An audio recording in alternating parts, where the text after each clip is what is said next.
In this part of lecture, we're going to discuss about freshwater ecosystem.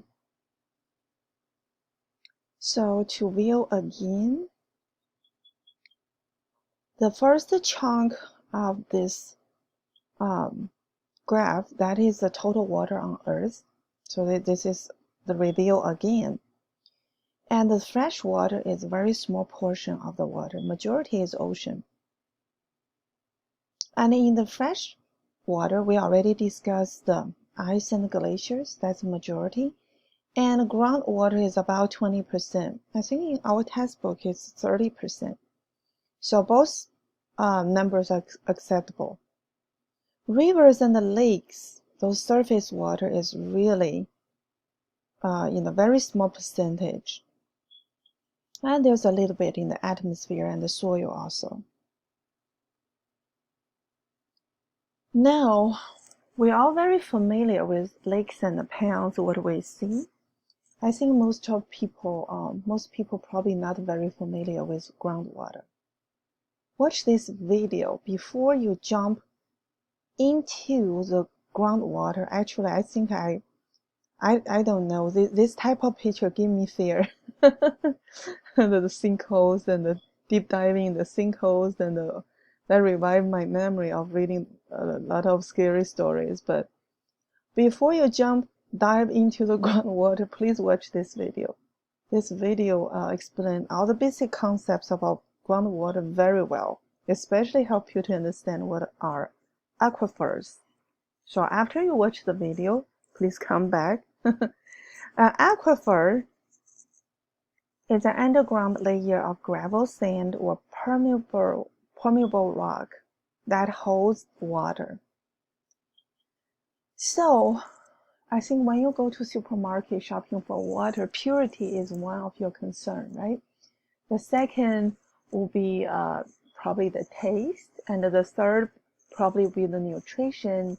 Do they have electrolytes? Do they have minerals?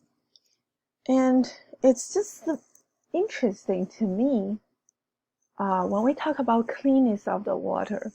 Actually, the best water comes from underground. And how these or those water exist? They exist with the sand and the dirt and the mud and the rocks we're talking about. So think about it. Actually, the cleanest water coexist with the geological structures. I have a point in the future, but just imagine. So quickly here, unconfined aquifer is usually near land surface. We usually talk about water table. That means the top layer saturated with water. That's the top layer of the aquifer. That is the water table. And those aquifers majorly recharged by rainfall and percolation. Confined aquifer is deeper and much higher pressures because you were sealed bottom and the top by impermeable rock layers. So if we look at a graph like this is unconfined aquifer. Forget the semi-confined. I just need you to know what is unconfined, and this is a water table. Okay, and if there's a land, it's buried underneath. There's no land. It could be a spring, it could be a river, or a pond. And the confined aquifer, those water was sealed between the impermeable rocks called aquiclude. Okay, the aquitard is still permeable, semi-permeable. That's why this aquifer is called semi-confined, because it cannot go down. It's sealed by the aquiclude, but it can go up at a confined rate, at a restricted rate. Depends on how fast it filtrates through the aquitard. There are some very fantastic organisms living deep under the ground. Usually they never see light, so they have this transparent body. I have an article for you to read that they have been observing fantastic creatures here in Texas. in our groundwater. There's no other species like that in the entire world. So you will be like, wow. Some groundwater seeps back to the surface, just as I told you. This is a desert ecosystem, and all the animals come here to drink water because the groundwater surface from here.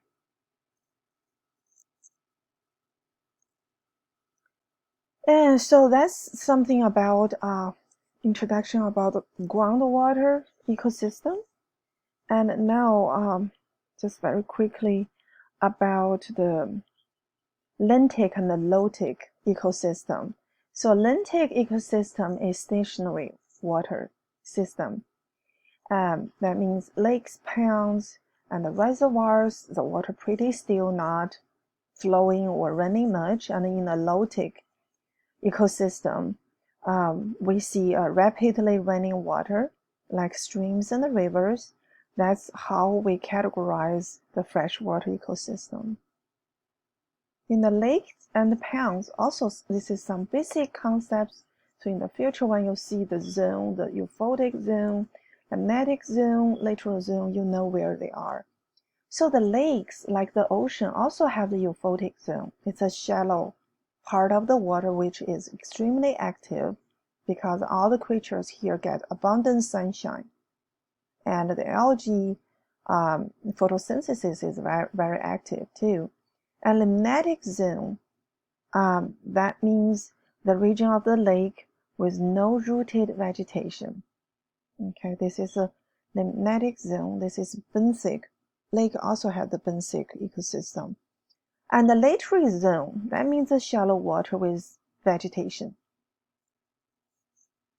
And this is a lake ecosystem. And you can practice drawing a food chain or food web. Oh, I'm not going to ask a food web. So just to draw a food chain and see if you can designate primary consumers, secondary consumers, producers, all that. That would be a really nice exercise.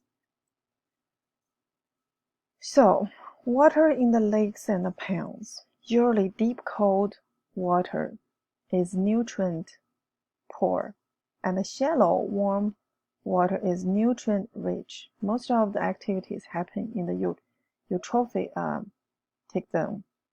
And we can see some very nutrient poor lakes, very beautiful, right? You can probably, it's deep down, you can see from the surface where the bottom is. And those lakes are not very active, and the euphotic zone, those with dirtier water, they are more active. Streams and the rivers. Most clear streams are not productive. No matter what the geological structure is, most streams are shallow, and it's difficult for the living organism to attach to the surface. So usually they do not have a lot of nutrients. And the third one I want to mention is the swamps and marshes. Swamps are the wetlands with trees, and the marshes are the wetlands with grasses and reeds. We just did the Louisiana marshes. If you've been to that area, you can see it's dominated by the cordgrass. And historically, it started with a little pond, and then when time goes by, debris kind of accumulate at the bottom of the lake. And after tens of hundreds of years, we have a swamp or a marsh. Those wetlands have very significant values, and we do not quite know about those until in recent years we found those wetlands have multiple functions in the ecosystems, like cleaning the water, right? Clean the water. It's more efficient than the wastewater treatment plants, and help prevent erosion of the soil, reduce flooding. You can imagine Houston, in the area we are living now, wetlands are very important. And reduce storm damage, and of course providing important resting spots for migratory birds, and a very important nursery site, and also provide food and shelter for a lot of aquatic species. Our textbook has a very nice graph in this chapter. And if you want to compare different concepts, I think this is very helpful slides for you to overview all the freshwater aqua ecosystems.